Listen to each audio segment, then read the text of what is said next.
bienvenue sur Radio Césaire, la radio même pour les têtes en l'air. Bonjour Anaïs. Bonjour Nila. Aujourd'hui, continuité de la série. Bienvenue dans la vie secrète des profs. Aujourd'hui, nous accueillons Monsieur Portier. Bonjour. Bonjour.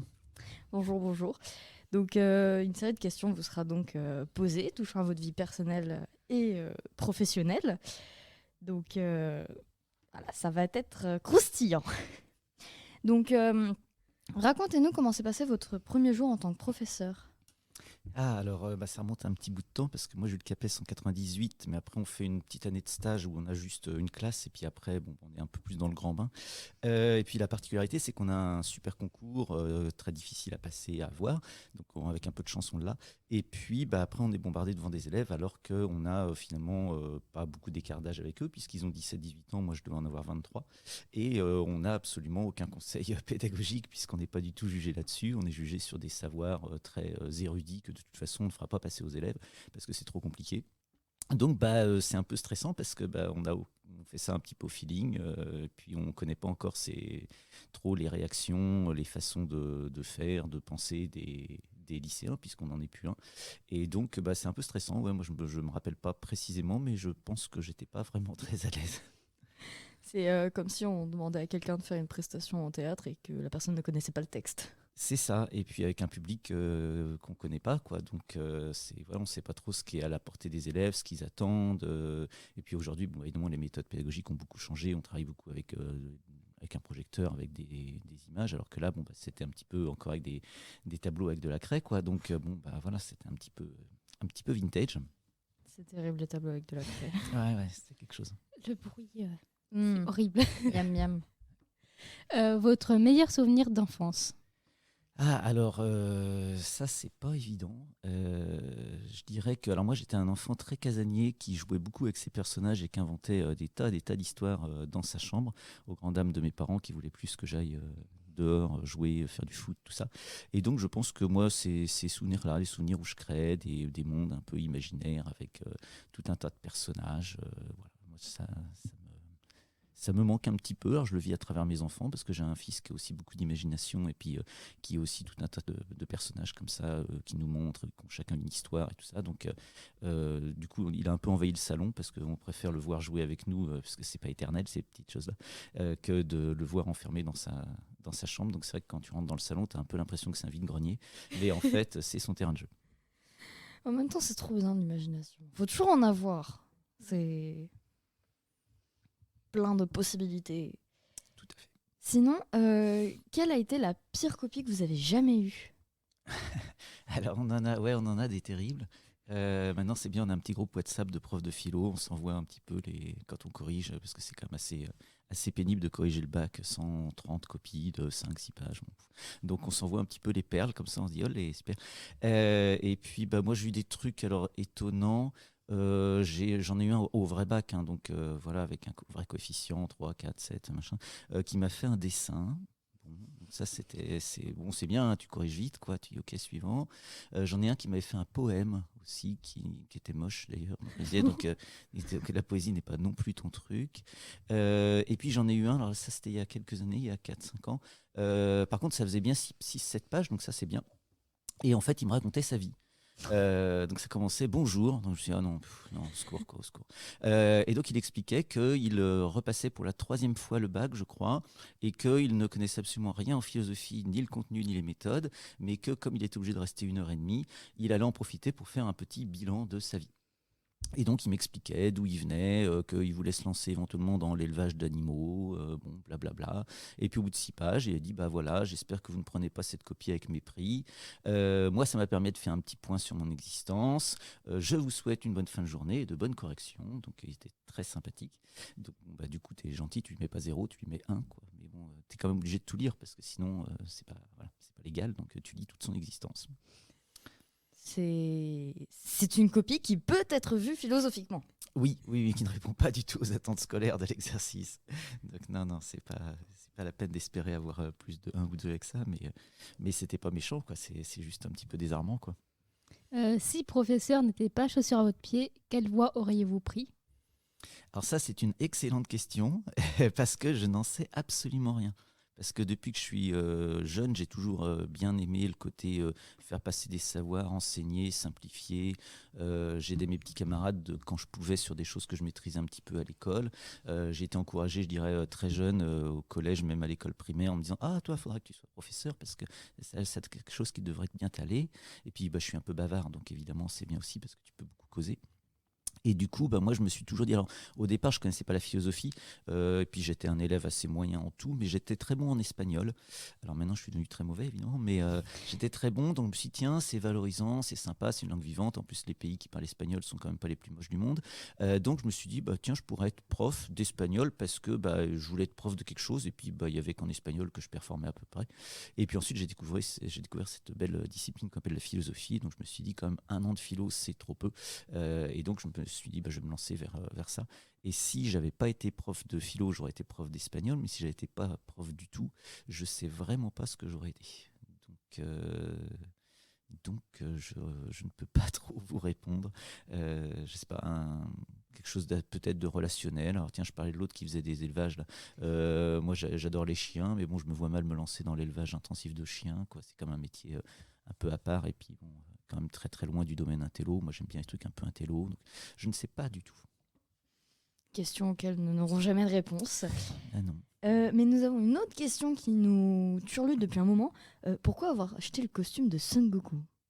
Ah, alors il n'y a pas un grand mystère. Ouais, c'est parce qu'il est sur les réseaux sociaux. C'est parce qu'il y a 4 ou 5 ans, on a fait un réveillon du 31 décembre à la maison avec des amis. Et on devait se déguiser en un personnage imaginaire. Et donc, comme ma femme ressemble pas mal à la princesse Peach, on lui a trouvé une tenue de Peach. Elle était magnifique en Peach. Et puis, moi, comme j'aime bien les mangas, et puis que je trouvais que la tenue était marrante avec les cheveux là, de Super Saiyan, je me suis déguisé en Son Goku. Voilà. D'accord. Justement, en parlant de réseaux sociaux, quel est votre objectif d'abonnés ? Le plus possible, hein, comme tout bon, YouTube, tout bon influenceur. Non, je déconne. Ouais, donc j'ai une chaîne YouTube de philo où on a mis un peu, alors toutes les choses un peu sérieuses que j'avais fait, des conférences d'1 heure, de 40 minutes, tout ça. Et puis après, les petits challenges que je fais où j'essaie de répondre en 3-4 minutes. Et puis je vais m'essayer de faire une version encore plus courte pour TikTok à des questions que des gens anonymes ou célèbres m'ont posées. Et du coup, je dois être à un peu plus de 1000 abonnés sur YouTube et puis 300 abonnés sur TikTok. Donc on va dire que allez, soyons jeunes, soyons fous, 2000 abonnés sur YouTube et puis 1500 ou 1000 sur TikTok, ce serait formidable. On va vous aider dans ce projet. Bien, partagez. D'ailleurs, en parlant de projet, quel est votre projet le plus fou ? Mon projet le plus fou, ça serait d'avoir plein d'abonnés, de faire vraiment youtubeur comme il y en a qui font, alors pas professionnel, hein, je ne suis pas à la hauteur de Michou, mais il y en a même en philo qui cartonnent bien, qui ont des cas de vues, tout ça, et qui font des rendez-vous assez réguliers. Alors 1 ou 2 fois par semaine, moi ça serait pas pour être rémunéré, mais un truc on se dit tiens il y a un rendez-vous et puis j'ai des milliers de gens qui peuvent poser des questions, tout ça serait, alors je pense que c'est totalement hors de portée, mais justement ça serait assez fou, ça serait assez marrant. Quel est votre voyage de rêve ? Voyage de rêve, je dirais en Italie, parce que à chaque fois qu'on veut aller avec ma famille en Italie, il y a le destin qui fait qu'il se passe quelque chose qui fait que soit techniquement, soit Covid, etc., soit financièrement, on ne peut jamais aller en Italie. Donc ça serait un beau voyage à faire, je pense, parce que ça doit être un pays magnifique. Moi, j'ai visité la Croatie, j'ai visité l'Espagne, je suppose la Corse, je suppose que ça représente un petit peu quelque chose comme ça.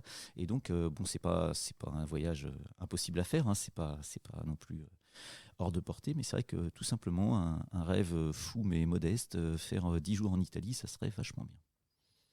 C'est vrai que ça a l'air pas mal comme voyage. Sinon, à part ça, quel est votre film préféré ?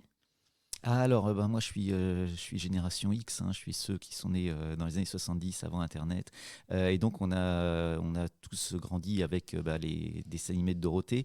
Et puis après, on a vu plein de bons films dans les années 90, 2000, parce qu'il y a plein de films qui sont à la fois un peu science-fiction et puis philosophiques. Et donc, moi, sans conteste, c'est Matrix. Alors, les 4, mais alors dans l'ordre plutôt le 1, le 4, le 2. Et puis le 3, on va l'oublier un peu. Mais Matrix, ouais, c'est ma base. Matrix, c'est top tier. Quel est votre thème préféré dans la philosophie ? Alors, c'est pour ça que j'aime bien Matrix. C'est sans doute le thème du réel qui m'a toujours beaucoup, beaucoup fait rêver et puis réfléchir. Qu'est-ce que tu appelles le réel? Qu'est-ce qui prouve que le monde dans lequel on est réel? Les degrés de réalité, parce que je sais pas, le reflet d'un arbre, c'est réel, mais c'est quand même moins réel que l'arbre. Et puis, une photo du reflet de l'arbre, c'est encore moins réel, mais en même temps, c'est quand même réel. Donc, le feuilleter comme ça de réalité, qu'est-ce qui est réel pour toi? Ça, moi, ça me plaît beaucoup. Et puis d'ailleurs, j'ai fait une thèse de doctorat sur un philosophe sur ce thème-là.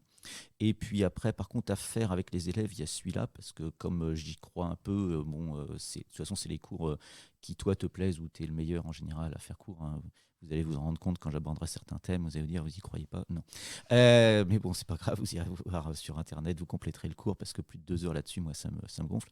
Et puis, il y a des thèmes sur lesquels je pourrais passer des heures et des heures. Et puis, avec les élèves, le thème de la liberté, j'aime bien. Et puis, le thème du bonheur, j'aime bien, parce qu'on peut voir les stoïciens. Et puis, les stoïciens, même si on n'y croit pas forcément en vrai, que à la fin du cours, mes élèves ne deviennent pas stoïciens, je trouve que c'est une philosophie trop stylée. Sinon, quel est le pire oral que vous ayez fait, enfin que vous ayez corrigé au bac? Alors, pas que moi j'ai fait, hein, que on m'a fait, c'est ça? Enfin que vous Que étiez j'ai en eu à tant corriger. qu'examen. Ouais. Alors, on corrige pas beaucoup d'oraux parce que il y a que les rattrapages. Alors là, des fois, c'est un grand moment d'angoisse parce que c'est des élèves qui ont eu une très mauvaise note en philo, donc qui généralement n'ont pas préparé la philo et qui ont encore moins préparé le rattrapage, et donc qui arrivent avec une carte d'identité et puis une convocation pour essayer. Et puis il faut essayer de les sauver. Donc bon, t'es pas là pour les planter, hein, c'est pas un plantage, c'est un rattrapage. Et puis ils ont rien à raconter, ils ont même pas le texte. Donc ils arrivent, bonjour, je m'appelle John, ok, super. Et puis il n'y a pas de texte. Donc c'est toi qui leur donne un texte pas trop difficile, mais qui découvre en direct, quoi. Donc ça donne souvent des choses assez tristes, quoi, parce qu'ils n'ont rien à raconter, donc c'est un peu angoissant. Et puis maintenant, ce qu'on fait, c'est. Alors moi, je l'ai fait qu'une année, c'est assez fatigant en tant que prof, mais c'est marrant aussi, c'est un peu intéressant, tu apprends des trucs, c'est le grand oral. Alors moi, je l'ai fait il y a 2 ans. Et là, c'est pareil, quoi. Il y en a, alors moi, en plus, il y a 2 ans, ils avaient automatiquement le bac, puisque de toute façon, c'était juste pour améliorer leurs notes. Si les notes étaient bonnes, que ça leur donnait des points. Mais sinon, par défaut, ils avaient le bac, puisque c'était les deux années là où on leur a donné à cause du Covid. Et donc, il y en a qui sont venus, mais vraiment les mains dans les poches, au sens littéral et au sens figuré. Et donc, les 5 minutes, ça a duré 2 minutes. Et puis après, tu leur poses des questions pour les 10 minutes d'échange. Et puis, c'est pareil, quoi. Tu as un peu envie de te défenestrer à un moment parce que, en fait, ils répondent par oui ou par non. Donc, tu entends quand même un peu les anges passer, quoi. Donc, ça peut être très, très long, 10 minutes, quand le candidat n'a rien à te dire. Ça, c'était assez horrible. Quel est l'élève qui vous a le plus marqué? Alors on en a plein qui nous marquent, mais après, comme on est là depuis un petit bout de temps et qu'on en a 150, 170 chaque année, on les oublie, les pauvres, un petit peu. Puis ils nous oublient aussi, de toute façon. Alors, moi, je dirais 2. Il y a une élève avec laquelle j'avais gardé contact après, et puis on avait un peu sympathisé, tout ça. J'ai vu sa petite sœur après comme élève aussi, qui s'appelle les Kelly. Donc, d'ailleurs, là, je ne lui ai pas réécrit. Je lui en demande des petites nouvelles un peu chaque année, souvent en début d'année, la premier de l'an, machin. Et alors je l'appelais la chouchoute. Et elle m'avait fait un magnifique dessin en fin d'année. C'était rigolo. Je crois que c'était parce que j'avais pris un exemple débile, ce qui m'arrive pourtant rarement, c'était un lapin vert qui vivait sur la face cachée de la Lune. Et il y avait toute une question comme ça, pourquoi est-ce que ça ne pourrait pas être le cas? Pourquoi c'est pas possible qu'il y ait un lapin vert sur la face cachée de la Lune? Et du coup, elle m'avait fait à la fin de l'année un magnifique petit lapin vert sur la face cachée de la Lune, qui me mettait coucou, comme quoi il existait en vrai. Donc ça, c'était une élève qui m'avait marqué, je dirais, affectivement, parce qu'elle était sympa comme tout et tout ça. Et puis sinon, j'ai eu une star quand même parmi tous les élèves que j'ai eu. J'ai eu un basketteur qui est devenu professionnel, qui s'appelle Decolo Nando. Donc là, moi, je me rappelle parce que, alors moi, j'y connais rien au basket et puis c'est pas forcément mon sport de prédilection, mais on m'avait expliqué que c'était l'équivalent d'un Griezmann au foot, quoi. Donc on dit quand même, tu as quand même Decolo Nando dans ton cours. Donc ça m'a marqué parce que je sais que c'est une star qui maintenant joue dans l'équipe de France, tout ça. Ah. Très gentil, très timide, mais très gentil, Décolo. Alors là, on parle d'un équivalent de Griezmann et d'un lapin vert sur la face cachée de la Lune. Ça me semble cohérent. Ça l'est vraiment beaucoup. Sinon, quelle a été votre première impression sur moi et Anaïs? Oh là, bon, individuellement, vous savez, ma bonne amie, on n'a pas d'impression comme ça, à moins que ce soit des élèves qui soient assez comme ça lunaire ou sorti on ne sait où. Non, mais moi, quand j'ai vu la classe l'année dernière, globalement, je les ai trouvés sympas tous, assez joyeux, assez pétillants, assez vivants. Donc c'est bien parce qu'on a des classes parfois qui sont complètement éteintes. Donc c'est pareil, là tu te sens un peu tout seul à faire le clown. Donc là, je me disais, bon, au moins il y aura un bon public, je pense. Vous avez l'air d'être ouvert d'esprit. Je pense que la philo, ça peut vous faire bon effet. Et puis après, c'est toujours l'angoisse. Oui, ils sont sympas, oui, ils sont vivants, oui, ils ont l'air charmants. Mais à l'écrit, est-ce qu'ils vont répondre aux exigences, tout ça. Donc là, c'est toujours la surprise. Mais bon, non, vous m'aviez fait une bonne impression d'élèves de, je sais pas comment on dit, HLFistes. Les HLFistes, j'aime bien ce mot. Oui, il est magnifique. Quelle est la meilleure guest star que vous avez eue dans une émission YouTube? C'est sûrement quand même le président Hollande parce que c'est quand même assez improbable. À l'époque, je devais avoir, je sais pas, 150 abonnés, une vingtaine de petites vidéos de 3 minutes. Et puis, comme j'aime bien ça, c'est mon côté un peu fétichiste, j'aime bien les stars. Puis j'ai vu plein d'hommes politiques en vrai, parce que je m'intéresse maintenant un peu moins, mais c'est parce que je vieillis. Mais je me suis beaucoup intéressé à la politique quand j'avais votre âge, et puis quand j'avais 20, 30 ans. Et puis j'ai eu la chance de voir plein de ces animaux politiques en vrai dans des meetings ou un peu par hasard. Et du coup, là maintenant, comme on est à l'heure du dématérialisé et du distanciel, je me suis dit, allez, je vais essayer de contacter plein de stars. Et alors 98% ne m'ont jamais répondu. 1% m'a répondu merci mais non merci, et puis il y a quand même 1% qui m'a répondu ouais, pourquoi pas, et qui m'ont envoyé une petite vidéo. Et donc parmi cette petite dizaine là de personnes très sympathiques, parce qu'ils n'ont rien à en retirer en tant que contre-don, quoi, c'est pas pour leur faire de la pub, il y a eu ce brave François Hollande qui m'a posé une bien belle question devant sa bibliothèque, comme quand il fait des discours officiels maintenant. Donc c'était assez improbable. Et sinon, que faites-vous de votre temps libre? De mon temps libre, c'est quand j'ai pu les copies, les cours, tout ça. Déjà, je m'occupe de mes enfants parce que j'ai la chance d'avoir un garçon et une fille, donc je joue avec eux, on discute. Ma fille, elle est plutôt, c'est quelqu'un d'extérieur, donc c'est sympa parce que moi, je suis plutôt casanier, comme je vous le disais. Et puis elle, c'est pratique parce que tu lui dis, tu viens, hop, elle sait pas où c'est, elle vient. Donc elle t'accompagne, donc c'est cool. Elle fait le magasin avec moi, tout ça. Et puis mon fils, lui, oui, c'est un petit garçon, donc il est plus sur les écrans et tout ça. Donc c'est pas grave, on fait des jeux vidéo. Et puis j'ai un petit chien dont je m'occupe beaucoup aussi parce que je suis très amoureux de mon petit chien. Je fais des trucs aussi un petit peu avec ma femme parce que je suis marié quand même. Et puis sinon, je fais des petits challenges de philo que pas grand monde regarde. Je fais des TikTok un peu crétins parce que ça me fait rire. Et puis je lis aussi parce que, alors moi j'ai du mal à lire pour lire. Donc je lis très peu de romans, et puis même de la philo, je vais pas lire un livre comme ça sur je sais pas trop quoi, la conscience chez Hegel pour le plaisir. Il faut que j'ai un petit projet derrière. Alors quand j'ai une petite conférence à faire, soit à Nantes, soit à Valette, là c'est chouette. Alors c'est du loisir sérieux, je dirais, mais moi ça me détend, j'aime bien. Je lis des morceaux de livres comme ça, et puis je me dis tiens, ça je le savais pas, ça je peux le réutiliser pour une conférence, toutes ces petites choses là. Et les tortues dans tout ça? Vous vous en occupez? Alors les tortues, elles ont le mérite de dormir 7 mois par an, puisqu'on est les seuls animaux à travailler autant, et quelles que soient les saisons et jusqu'à 70 ans. Les animaux ont cette sagesse de travailler et d'être actifs en fonction du temps. Et donc les tortues, en ce moment, elles hibernent. Alors c'est plus ma femme qui s'occupe des tortues. Moi, je suis plus team chien, et puis elle est team tortue et cochon d'Inde. Et donc, elle s'occupe des tortues et des cochons d'Inde. Et c'est vrai qu'à regarder vivre, c'est plutôt marrant et puis apaisant. Et du coup, elles vont bien. Enfin, j'espère, c'est toujours un peu le suspense, c'est que là, elles vont se déterrer. Et puis, des fois, elles ne se déterrent pas. Et donc, tu as perdu ta tortue. Donc, c'est un petit peu triste. Et en ce moment, du coup, on est plus sur le cochon d'Inde. Là, et d'ailleurs, je vous annonce en direct une très grande nouvelle, c'est que nous allons avoir l'une de nos petites cochons d'Inde qui va être maman probablement cette semaine. Oh, Trop cute. c'est trop mignon. Encore des bébés cochons d'Inde. Ouais, putain, on n'en peut plus des cochons. Un capitaine de cochon d'Inde. Ouais, le Non, capitaine de cochon ouais, d'Inde. on avait dit, oui, c'est oui, parce que ma femme a construit un enclos à l'extérieur, mais oui, c'est plutôt un cap fun qu'un enclos, en effet. Il manque juste une balançoire, voilà, et puis un sauna, mais je pense qu'elle a l'idée en tête déjà. La plus grosse bêtise que vous avez faite?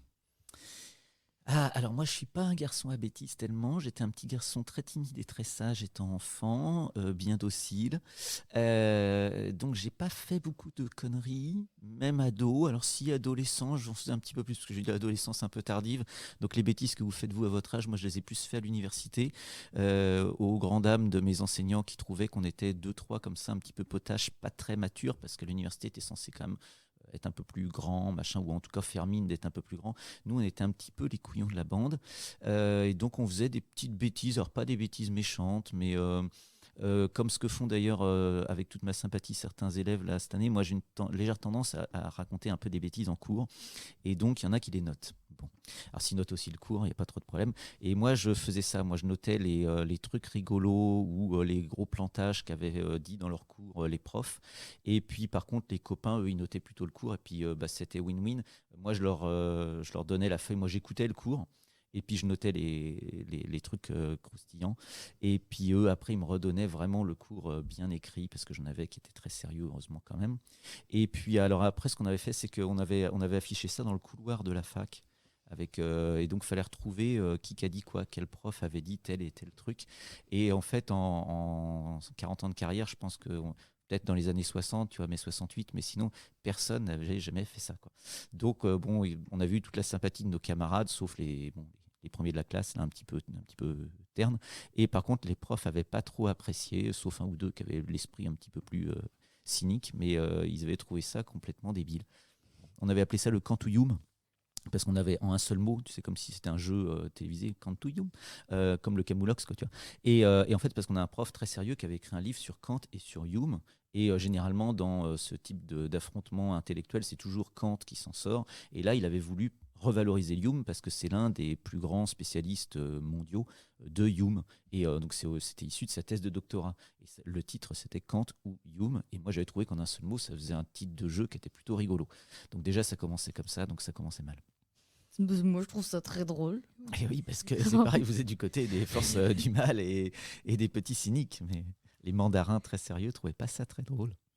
Sinon, quelle est votre personnalité préférée après Nathalie Portman? Ah oui, bah oui, parce que le gimmick qui a tout le temps Nathalie Portman dans les cours.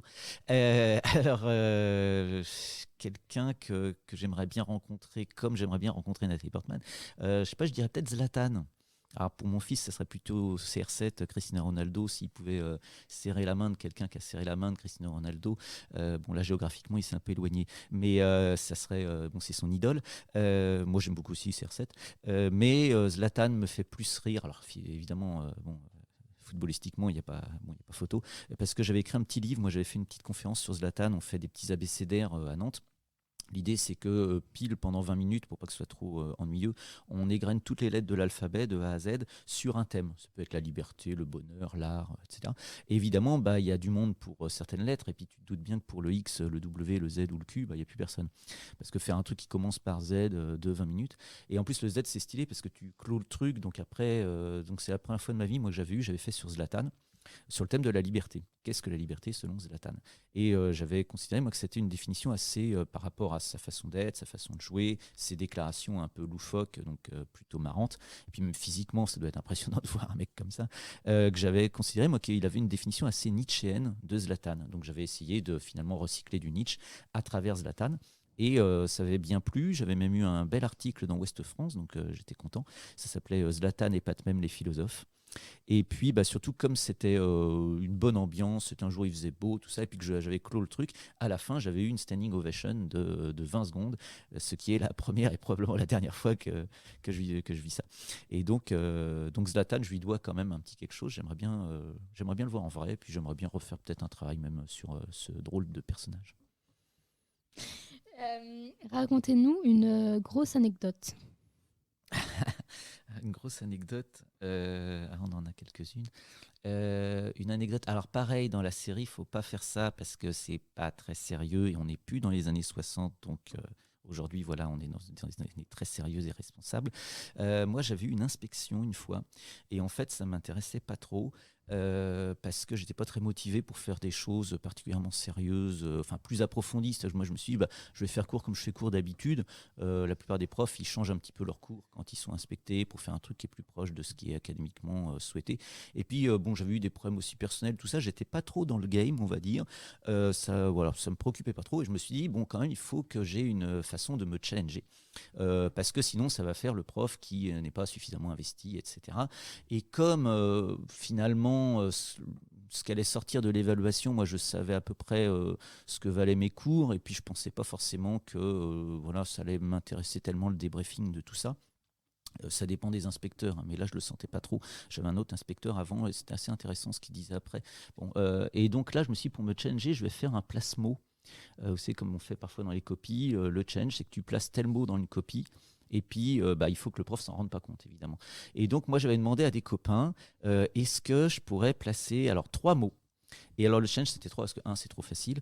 Et puis, rapprocher, parce que l'idée, c'était que j'enregistre vite fait en caméra cachée, si on veut, pour leur donner la preuve que j'avais vraiment placé ces mots. Donc, il fallait que ce soit placé dans la même minute. Donc, c'était un cours sur la liberté. Et ces 3 oiseaux m'avaient demandé de placer, autotomie, qui est, ça désigne le réflexe par lequel, par exemple, le lézard perd sa queue, c'est un réflexe de défense. Autotomie, Seolal, qui est le nouvel an coréen, ils font une fête, et blasphématoire, c'est-à-dire dire du mal de la religion. Voilà. Et du coup, j'avais réussi à placer les 3, et donc j'étais assez content de mon coup, mais évidemment, c'était pour me motiver, quoi. C'est une bonne idée de motivation. Vous pouvez faire la même chose au grand oral, mais faut pas que ça se voit, quoi. Sinon, pour la dernière question, quelle est la pire question ou la pire phrase que vous avez posée ou dite ? Alors là, il faudrait retrouver. J'avais noté, ça faudrait que je fasse peut-être un petit TikTok là-dessus. J'avais envoyé ça à l'époque, ça s'appelait Vie de merde, vous savez. Donc il y a un spécial éducation nationale et j'avais recensé tout un tas de citations d'élèves qui étaient désespérantes, mais rigolotes. Je ne sais pas quelle la phrase que. Si j'ai vu un truc, c'était ici. Alors maintenant, on va dire qu'il y a prescription, c'était mignon. C'était une élève, en fait, c'était bien ce qu'elle faisait, mais c'était pas assez approfondi. Et moi, je lui disais, un truc qui marche bien, par exemple, tu mets des exemples un peu stylés, un peu historiques, tu vois, tu mets des grands hommes, tu parles de, je sais pas, l'histoire, tu cites Jules César, tu parles de la science, tu cites Newton, tu vois, ça fait toujours culture un peu bourgeoise, intellectuelle, voilà, les grands hommes de l'histoire. Et donc, elle m'avait fait une copie. Et elle s'était rappelé qu'elle avait parlé de la science, tout ça. Et puis elle s'était rappelé que Portier, il avait dit ah ouais, il faut mettre un exemple historique qui rehausse un peu le niveau. Et donc elle avait mis Einstein. Donc moi je me dis ouais, pourquoi pas. Et en fait, mais par réflexe quoi, elle avait mis aussi son prénom et je barre le prénom. Je me dis Einstein c'est Albert. Et en fait elle avait marqué Frankenstein, en espérant que ça rapporte des points. Donc là j'étais un petit peu, je suis allé boire un petit café quoi. Ça devait faire mal. L'intention était bonne, quoi. Faut noter l'intention. Il faut le petit point de participation. C'est ça. Et merci. Merci d'être venu ici sur ce plateau. Merci beaucoup à vous de m'avoir accueilli, et puis merci pour vos bien belles questions. C'était Nila Anaïs sur Radio Césaire, la radio même pour les têtes en l'air. À la prochaine.